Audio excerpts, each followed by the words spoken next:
A few weeks ago, I said this. There's two things that I want to do this year that I want all of you to help hold me to. Number one, buy my own medium format camera. As much as I love borrowing stuff from friends, I want to own my own medium format camera. Well, I'm happy to report that Christmas came a little early this year, and I decided to buy my friend's camera, the Bronica SQAI. Now, this isn't a review of the camera because I haven't shot nearly enough with it to have any strong opinions yet, but I wanted to take this opportunity to talk about the transition from 35mm to medium format. You may be out there wondering about medium format. What is it? Is it right for you? Etc. And spoiler alert, the only real way to answer that question is for you to go out and try it yourself. But, you know, if I went ahead and left it at that, this would be a pretty short video.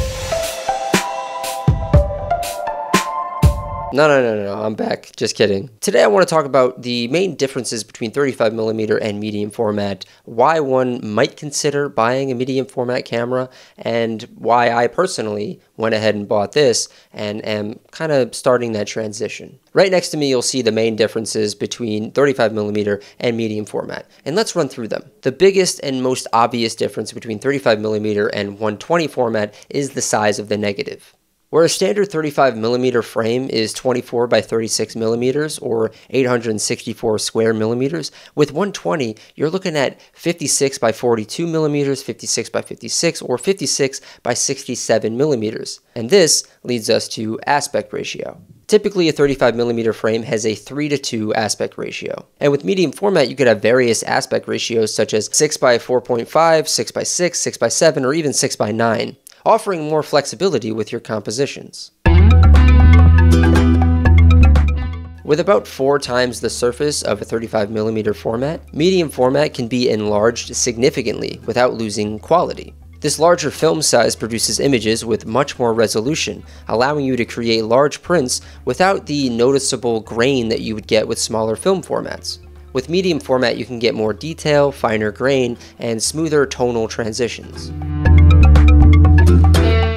With 35mm, achieving shallower depth of field requires wider apertures compared to medium format, which generally provides a shallower depth of field, allowing for more pronounced background blur and isolation of subjects.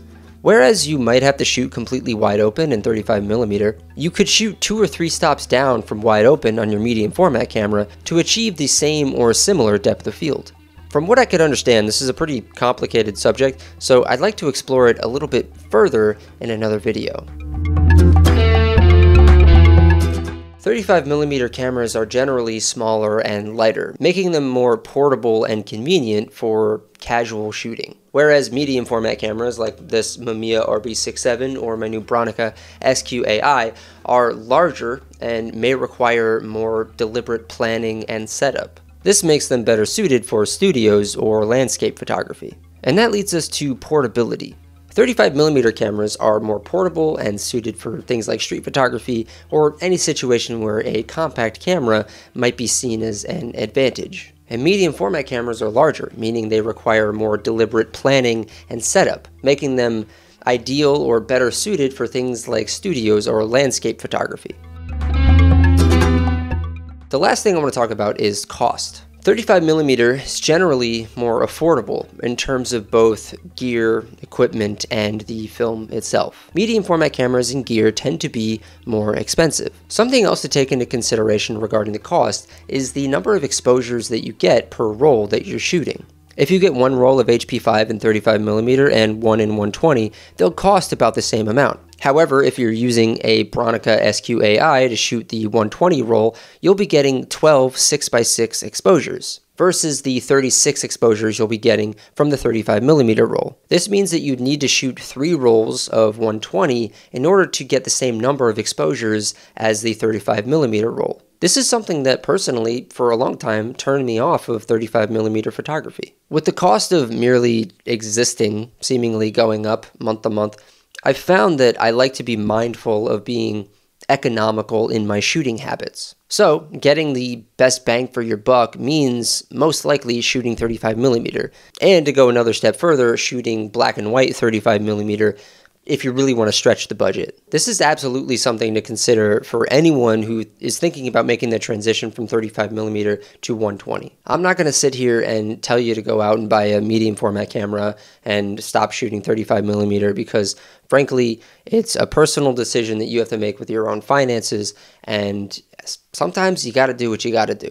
Choosing between 35mm and medium format often depends on the photographer's specific needs, preferences, and the specific use and the style of photography that you're doing. I've shot 35mm primarily and will continue to do so, reserving shooting 120 for really special projects that I have coming up in the future. There is this sort of, unfortunately, I think, this mythology around medium format, and it's sort of like this field of dreams fallacy that says if you buy it, it will come. Meaning if you buy a medium format camera, your photos are just magically going to be better. And sorry to burst everyone's bubble, but that's bullshit.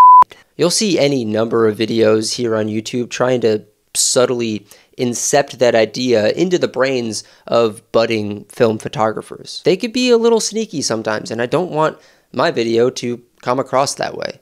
But if that's the case, you may be wondering, why then, Josh, did you buy a medium format camera in the first place? Very good question, and thank you for asking. I often think of this quote from my high school track coach, Coach Jacobs.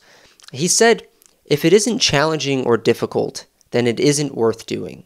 He was obviously exaggerating, but it's the sentiment that really stuck with me. Not that I'm at the point where 35mm isn't challenging. I mean, I'm still exploring and challenging myself with that format. I just felt that the time was right to start branching out into new challenges, immersing myself in the 120 format, immersing myself in this Bronica system, and seeing how I can be improving my photography more generally. I will say that with 35mm, nowadays I've found it a little bit easier to ignore that little devil voice inside my head that would often prevent me from taking a photo. But with medium format, that voice is strong, as it should be. I slow down, I take my time, I calculate the proper exposure, I compose the image, and I shoot. And it's sort of nice to relive that feeling that I used to get when I was shooting 35mm all those years ago when I first got into film photography. And that's what this transition is about for me personally. It's a challenge to myself, and it's also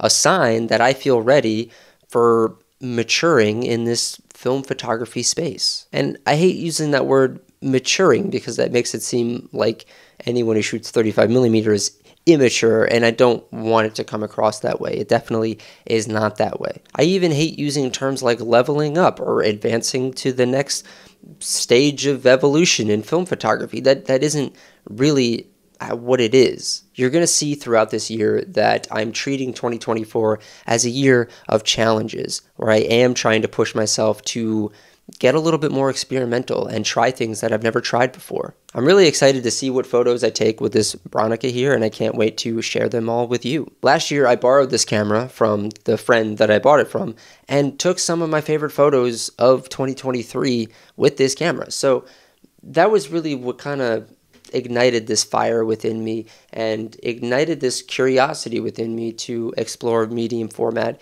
even further. I want to show you some of the photos that I've already taken on medium format, both with this camera and the Mamiya RB67. But before we do that, please consider hitting the subscribe button, hitting the bell to be notified when new videos are released. Go ahead and hit the like button. You could also find the join button, become a member for a few bucks a month. You can get some interesting perks. You could also head over to my print shop where you can buy a print and help support the channel that way. I hope you all found this video interesting. I didn't have a video last week because in the month of January, I was working pretty much nonstop and didn't have time to put anything together. But I want to reiterate what I said earlier about whether or not you should shoot medium format or you should consider buying a camera. You should do so, I think, if you're curious about it and you have the means. As always, I'm not out here trying to support people, doing things outside of their means. So if buying a camera is just outside of your price point, then don't do it. You can get perfectly great images with 35mm, and you should continue doing that if that's the path that you are on. But if you have the means, I say why not? Give it a shot. That's the only way you're going to know if shooting medium format is for you and something that you want to pursue going forward. And with all of that said, I'm going to leave you off with photos that I've taken on the Mamiya RB67 and some from this Bronica here, and I'll see you all next time.